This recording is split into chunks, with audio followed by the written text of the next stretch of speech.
வணக்கம். மண்டலம் 5 கோட்ட மைமத்துள்ள என் பெயர் அருணா.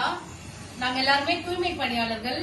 ஏற்கனவே 13 நாளா நாங்க போராடி எங்களுக்கு உயர்நீதிமன்றத்துல 761 சம்பளம் கொடுக்கணும்னு உத்தரவு போட்டாங்க. ஆனா அதை தமிழக அரசும் சென்னை மாநகராட்சியும் இன்னும் நடைமுறைப்படுத்தணும்னு எங்களோட வேண்டுகோள். அது மட்டும் இல்லாம 31/7/2025 நாங்க எண்ணிலம் தொழிலாளர்களா பணி செஞ்சோம். அதே பணி நிலைமை வேணும்னு எங்களோட கோரிக்கை. அந்த கோரிக்கையும் நடைமுறை உங்களோட சம்பளத்தை 761 மற்ற இதர சலுகைகள் எல்லாமே சேர்த்து ஒரு நாளைக்கான எங்களோட 1000 ரூபாய் தினக்கூலியை நடைமுறைப்படுத்தணும்னு நாங்க மாண்புமிகு தமிழக முதல்வரை வேண்டுகோள் விடுறோம். எங்களை பரிசீலனை பண்ணணும். நாங்க மொத்தம் மண்டலம் 5லயும் 6லயும் மனுக்கள் கொடுத்திருக்கோம். அந்த மனுக்களை பரிசீலனை பண்ணிட்டு எங்களுடைய பணி நிலைமையை திரும்ப தரணும்னு சொல்லிட்டு நாங்க வேண்டுகோள் விடுறோம். வணக்கம். ஜோன் 5 51 டிவிஷன்ல நாங்க சென்னை மாநகராட்சியில வேலை செஞ்சிருந்தோம்.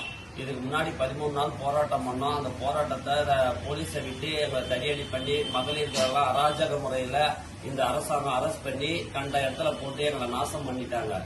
அதுக்கப்புறம் மறுபடியும் பாரதி அண்ணா எங்களுக்காக போராட்டத்தில் இருக்கிற உழைப்போர் உரிமை இயக்க தலைவர் பாரதி அண்ணா எங்களுக்காக குரல் கொடுக்கிறார். அவரையும் குரல் கொடுக்காத அளவுக்கு அவர் போலீஸ் நெருக்கடி கொடுத்து அவரை பேசாத அளவுக்கு நெருக்கடி பண்ணி இன்னைக்கு அமைதியான முறையில் அவரை அமைக்க வச்சுட்டாங்க.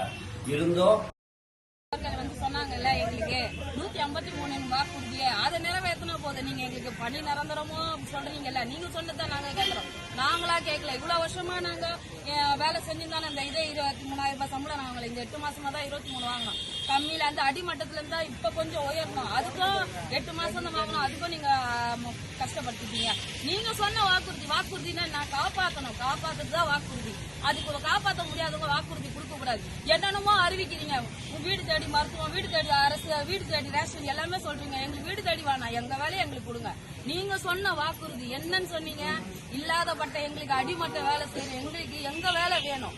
அந்த வாக்குறுதியை காப்பாத்தினா போதும். நாங்க ராக்கி கேட்கலையே. ஆந்திராகாரம் அங்க பழைக்க முடியாத இங்க எடுக்கிறாங்களே சொல்லி ஆந்திரா அவனால எடுக்க முடியாதா? அவங்க சந்திரபாபு நாயுடு ஒரு நாளைக்கு 5000 பேரை பர்மிட் பண்ணாரு. 2000 பேரை பர்மிட் பண்ணாரு. அவளுக்கு இருக்கிற இதுதானே நம்மளுக்கும் சொல்லு. அவங்கள பர்மிட் பண்ணும்போது நம்ம சிஎம் நீங்க பண்ண மாட்டீங்களா? நீங்களும் பண்ணுவீங்க. ஏன்னா நீங்களும் தான் சந்திரபாபு நாயுடு பண்ணும்போது நீங்க பண்ண மாட்டீங்களா? வீடு தேடி எல்லாமே கொடுக்குறீங்க. எங்களுக்கு வீடு தேடி எங்க வேலையை கொடுத்தா மட்டும் போதும்.